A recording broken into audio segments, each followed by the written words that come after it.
Hello my dear student, welcome back my YouTube channel. आज की इस वीडियो में हम आपके लेकर आए हैं बोर्ड परीक्षा 2025 से।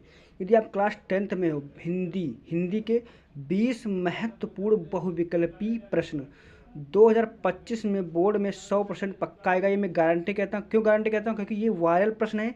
इनको पेपर देने से पहले 24 फरवरी पेपर देने से पहले आपको इनको इस 20 प्रश्न को जरूर हल करके जाना, क्योंकि ये सारे वेरी वेरी मोस्ट इंपॉर्टेंट है। फुल सोल्यूशन लेकर आए हूँ इन 20 बहुविकल्पी प्रश्न। ये वायरल हर बार बोर्ड एग्जाम में आते हैं। तो चलो वीडियो को शुरू करते हैं। मैं आपको पूरा पेपर हल करूँगा। जितने क्वेश्चन है सारे क्वेश्चन को 20 बहुविकल्पी प्रश्न को सॉल्व करने वाला हूँ। पहला आपका प्रश्न करना, आपको तुक्के नहीं करना और आपको कमेंट में 20 बहुविकल्पी में आप कितने सही कर पाए हो ये भी बताना, क्योंकि ये सारे वेरी वेरी मोस्ट इंपॉर्टेंट हैं। तो चलो शुरू करते हैं। पहला प्रश्न आपका कह रहा है कि चंद्रगुप्त रचना की विधा है, यानी कि चंद्रगुप्त रचना की विधा है। आप इधर साइड में देख लीजिए, आपका बोर्ड एग्जाम में कई बार देखो 23-24 लगातार आ रहा है। ये 25 में 100% आने की गारंटी है, इसलिए मैं सारे क्वेश्चन इंपॉर्टेंट बनते हैं आपके लिए। तो कह रहा है चंद्रगुप्त की रचना विधा है, निबंध है, उपन्यास है, नाटक है, कविता है। तो आपको पता होगा ये जयशंकर प्रसाद की रचना है। किसकी है? जयशंकर प्रसाद की रचना है। और ये क्या है? एक नाटक है, यानी ऑप्शन नंबर सी वाला इसका राइट हो जाएगा। नाटक है। चंद्रगुप्त क्या है? एक रचना की विधा है, नाटक विधा है। प्रश्न संख्या आपका दूसरा कह रहा है, प्रश्न संख्या आपका दूसरा क्या कह रहा है? कह रहा है कि दीप जले शंख बजे के लेखक हैं। देखो कितना वायरल प्रश्न है। 22, 24 यानी कि 3 साल लगातार बोर्ड में आ ही रहा है। दीप जले शंख बजे के लेखक हैं कन्हैयालाल मिश्र प्रभाकर, शांति प्रिय द्विवेदी, राम रक्षबेनीपुरी, देवेंद्र सत्यार्थी। तो इसका राइट आंसर क्या हो जाएगा? दीप जले शंख बजे किसकी रचना है? कन्हैयालाल मिश्र प्रभाकर की ये रचना है। अगला प्रश्न की ओर बढ़ता हूँ। प्रश्न संख्या आपका तीसरा कह रहा है, प्रश्न संख्या आपका तीसरा कह रहा है कि हजारी प्रसाद द्विवेदी लेखक हैं। मतलब हजारी प्रसाद द्विवेदी किसके लेखक हैं?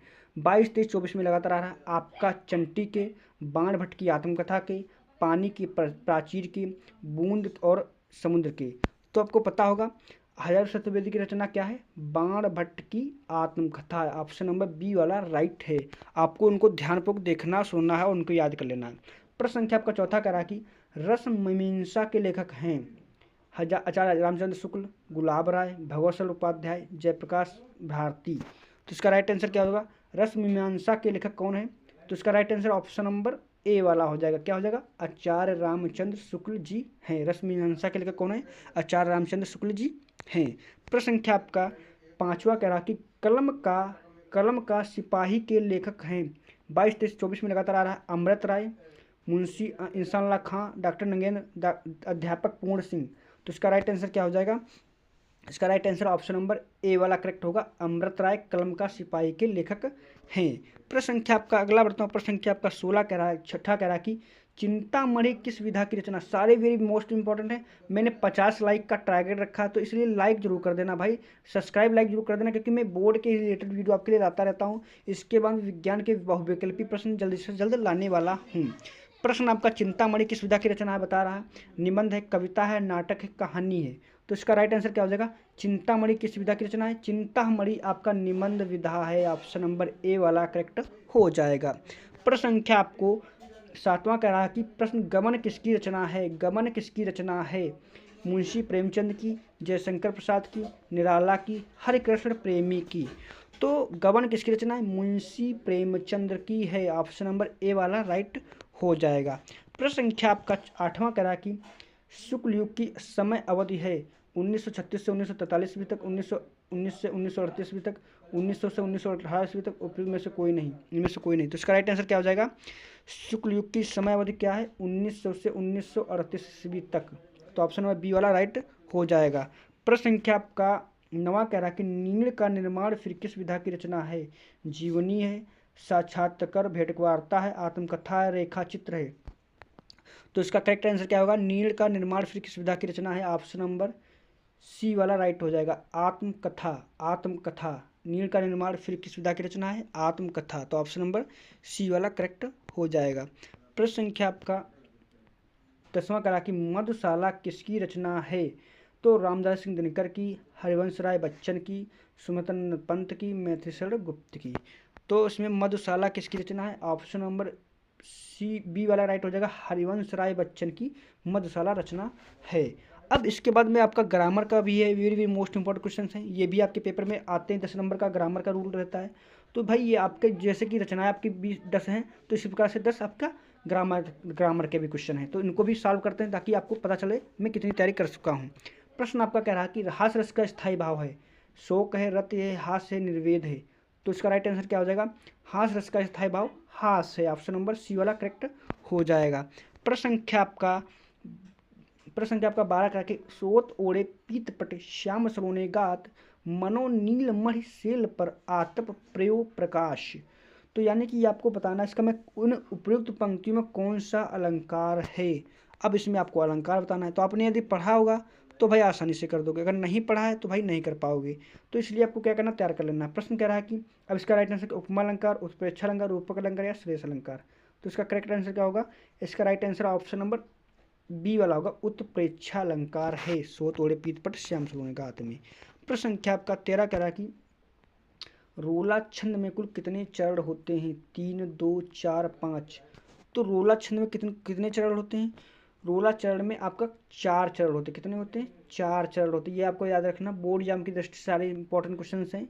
रोला छंद में कुल कितने चरण होते हैं? 4। तो इसका राइट आंसर क्या होगा? ऑप्शन नंबर सी वाला करेक्ट हो जाएगा। प्रश्न संख्या आपका 14 कह रहा है कि आकर्षण शब्द में किस उपसर्ग का प्रयोग किया गया है? तो आपको पता होगा उपसर्ग क्या होता है? आगे लगता। किसी शब्द के क्या होता है? आगे लगता है प्लस शब्द, यानी कोई शब्द दिया होगा उसके आगे जो लग जाता है उसी को क्या कहते हैं? उपसर्ग।